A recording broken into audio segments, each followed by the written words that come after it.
All right, man. Well, I'm excited to get into your new song. It's a Maryland thing. Obviously, you can tell I'm originally from Maryland. Yeah. Before we get that, here at Bionic Buzz, we're all about people's passions. I wonder where your passion for music came from, led you on this amazing journey. You now become this Nashville songwriter. Was it a certain album you heard, a certain live performance you saw, or something that was just natural for you as a child?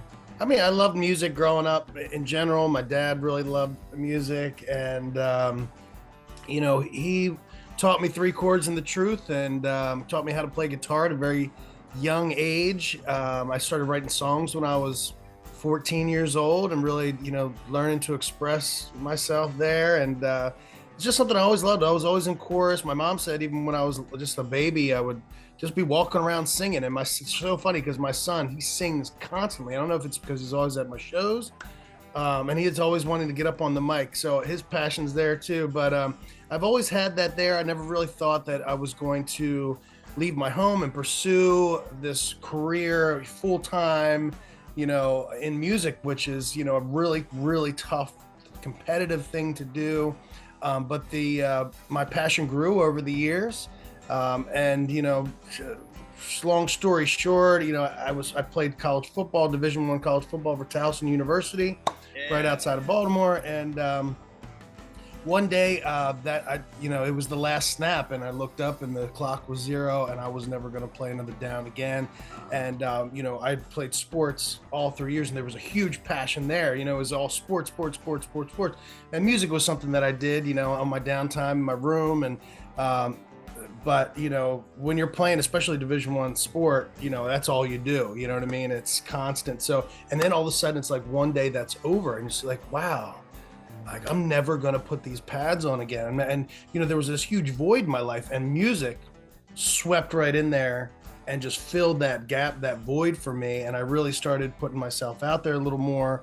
People started really giving me genuine compliments that I could tell to kind of, because I was very reserved about performing in front of anybody. I felt like, I was embarrassed. I was, but people filled me with confidence, even when I was very green and just getting started. And I was like, okay, I mean, they don't seem like they're just patting me on the back here. Like they really want me to get out there and start singing. And I wrote a song for a friend of mine who lost his brother suddenly in an accident. I performed at this big the campground where everybody camped out, and did a big memorial for him. And there was a huge rock band that played, like 6-piece rock band that was just loud and just, and I had never really performed in front of anybody. And I took the song that I wrote for them, and during their break got up there, with just my acoustic guitar, after this big lab band, my heart was beating on my chest, and I sang the song that I wrote, but the whole family and everyone was just captivated. Even though it was just me and my guitar, the power of music, the light of music, which I say shine through. I saw it in their eyes, and I was like, wow, this is something that I created. And I fell in love with being able to give something, especially in that time of need. And that was a big part of what made me actually move to Nashville, and believe in myself. It was partial belief, and then it was just seeing that, and I was just like, wow, that was special. It wasn't just like singing someone else's song on the radio that sounds, halfway decent or good, about creating that moment, being there in that moment, and giving that to those people who were, in pain. And and I continue to do that. So that moved me on. I went out for Nashville Star, ended up making the top 50 again. Really hadn't performed in front of everybody. Was very reserved and nervous. So I knew I needed to make the leap, and I moved to Nashville and get with the best, and start working on my craft. And here we are. So that's very cool. Where did you grow up in Maryland? Ocean City in Berlin. Oh, wow. Okay. So you're down. Yeah, I went to Stephen Decatur High School, and then, of course, I just said I went to Towson, and then I lived in Baltimore for certain point in time, probably about a year or so. Then moved back to Ocean City, then moved to Nashville, I guess. Very cool.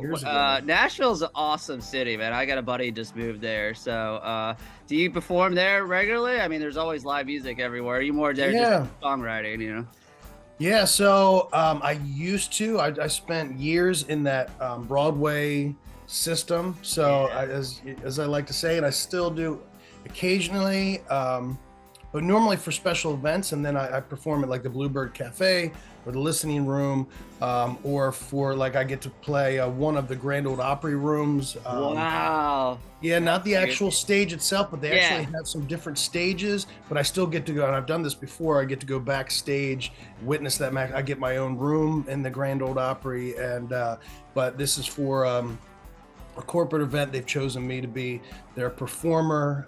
The Opry has to clear me to even be there, so I got that clearance, which is a huge like, oh wow, you know, because it goes through their whole system no matter what, even though it's their party. So you know, I performed there. I spent years in the Broadway system. It really was a really great way for me. Remember, I kept telling you how green I was. Yeah, those reps, because I mean, you're talking about, it's kind of like the sports thing, just to practice, you know. Oh yeah, for exactly.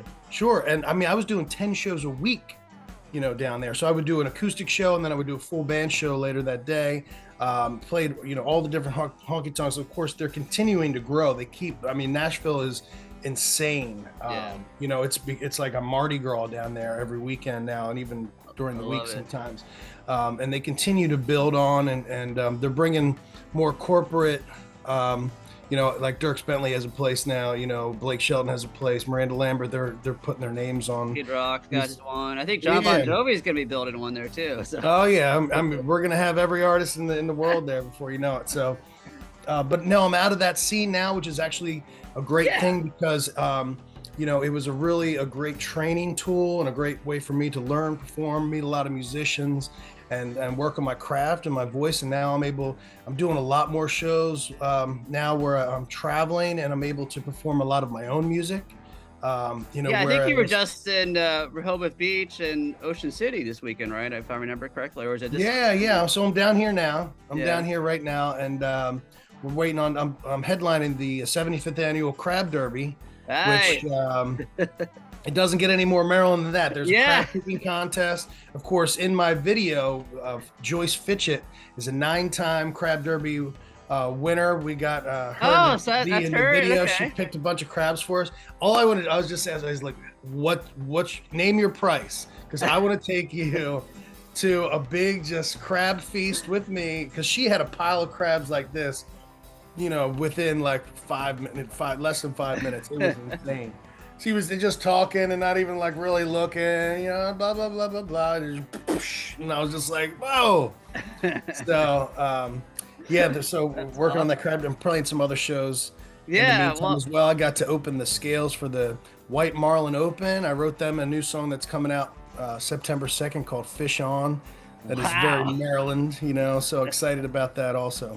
Well, cool. We'll get into the music video in a little bit, but let's get into the origins of writing the story. It's an amazing song. I feel like even people who don't even from Maryland will appreciate it, you know. I think how I discovered you, I'm a huge Ravens fan.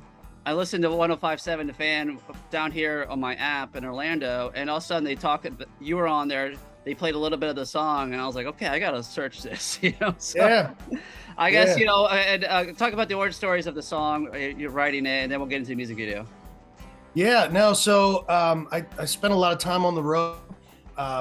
You know, I perform all over the country. Just kind of depends on, you know, which way the wind's blowing at that time. Right now, it's definitely back to Maryland with this song. Everything's pulling me back here. I've been here for over a month, but you know, especially if I don't fly and we're driving, you're talking about a 13-hour drive. Ooh, you know, and depending on how DC traffic could be even worse. But so I have a lot of time to reflect, and I do a lot of writing in my head. I've started a lot of songs that way, and when I get to a gas station, you know, or even as I'm driving, I'll just record, you know, what my thoughts are, and I'll get them all down. And I really just, you know, I've written a couple songs already for Maryland. I wrote a song called Ocean City. I wrote a song called Back to Baltimore. I wrote a song called I Miss My Maryland years ago. This one, I was just thinking about how crazy we are about, you know, all of the things that are so unique to Maryland, because it really is a unique state, especially, you know, with our crabs and everything and our Old Bay, and it becomes kind of like a cult. Like, it's just like this weird, you know, thing that other people really truly don't understand. And I was like, why hasn't someone put this all in a song that's fun, upbeat, well, you want to play on your boat, you want to roll your windows down, you play. We just had Jeep Week. I performed Jeep Week down here. Couldn't tell you how many Jeeps I heard rocking my song. It was so awesome. And awesome. So I started writing it on my way back to Nashville. Had a good portion of it written, but I was like, I want to make sure this is great. So I got with another guy. His name's Scott Barrier. He's from Maryland, and he is a professional writer in Nashville. All he does is write songs. He writes 3 or 4 songs a day, probably in Nashville. And so I said, hey man, I got a great idea. And we wrote I Miss My Maryland before, but I like this. I like that song too. It just needs to be re-recorded. But this song's really fun, and he loved the idea. We sat down, and he really contributed to it. Of course, you needed a Maryland writer because he needs to understand. Absolutely. So, and he understood. So I knew when we walked out there, I got chills when I was done. I was like, we have a great song that I think, and it's so great because it's about me because I grew up here, but it's about us, Absolutely. And even you said you're in California and you're still hanging on. You love your Maryland. You don't Absolutely. lose that.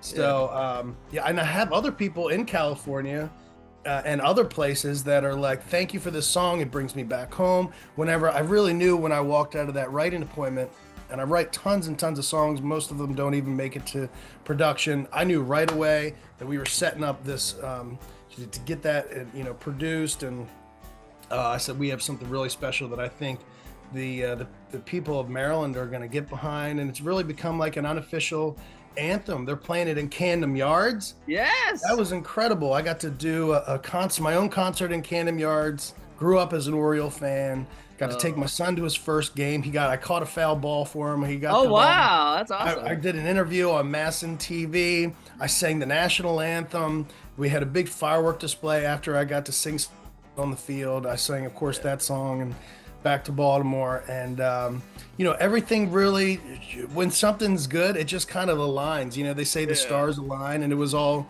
just aligned. And now University of Maryland is getting ready to start. Their season kicks off here next week, and they're going to be playing the song and for not only their football and basketball games, but all their sporting events. So if that can become their anthem for the school, man, how cool would that be? Everybody, even the younger kids, putting that on their party playlists and things like that. Like Alabama has, Sweet Home Alabama, West Virginia, that has Country Roads. If they have, it's a Maryland thing, which makes sense. It's just gonna be more and more fun, man. More and more fun. I love that.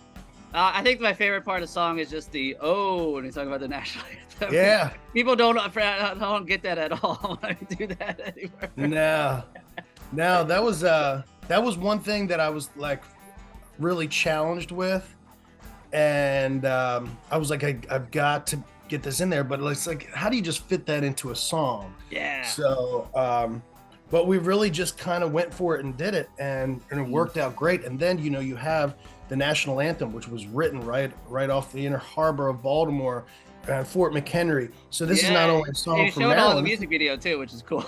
Yeah. Like a Francis Scott Key lookalike. Yeah, we got Francis Scott Key, Natty Bowe, Captain Maryland. Yeah. I was on top of Henry singing, and it was but we get to honor America in this song as well, with the national anthem. And it's so fun because I perform it live now, and everybody knows the words, and that's the best. You talk about passion, you talk about what's your goals, to sing a cover song that somebody else wrote and people understand. It's one thing, it's fun, okay, they enjoy them, but now here's a song that you wrote and they're singing every word back to you.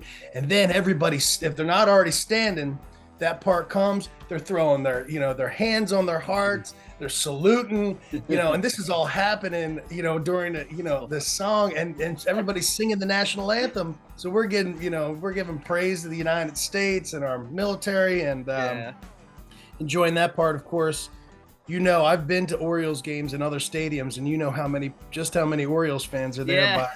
And then you see all the other fans like, what the heck? Yeah. Like, I love getting rude. That look of other fans. Why are you saying "oh" during the national anthem? Like, how rude are you? But they just don't understand, man.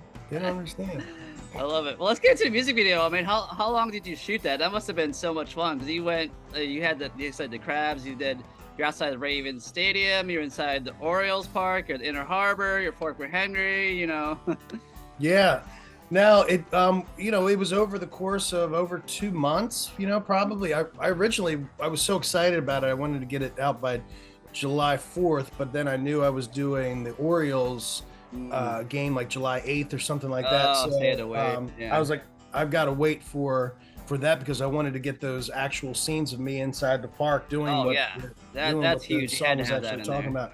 I think it took it to the next level, so it kind of we kind of kept working on it, and I said, you know what, I'm not going to rush this, as much as I get, and that's part of maturing as an artist is, you always want to rush to get, because you're so excited about and passionate about your music, you want to get it out there. But if you wait and give it time to breathe, you can make it better, and you can make those little things that take it from good to great. And hopefully I did that, but we definitely took our time with it. We had a lot of different scenes. Of course, Orioles was huge fun. I got to play just recently. I performed before the one of the preseason games at Raven Stadium. That's where we got that one shot there.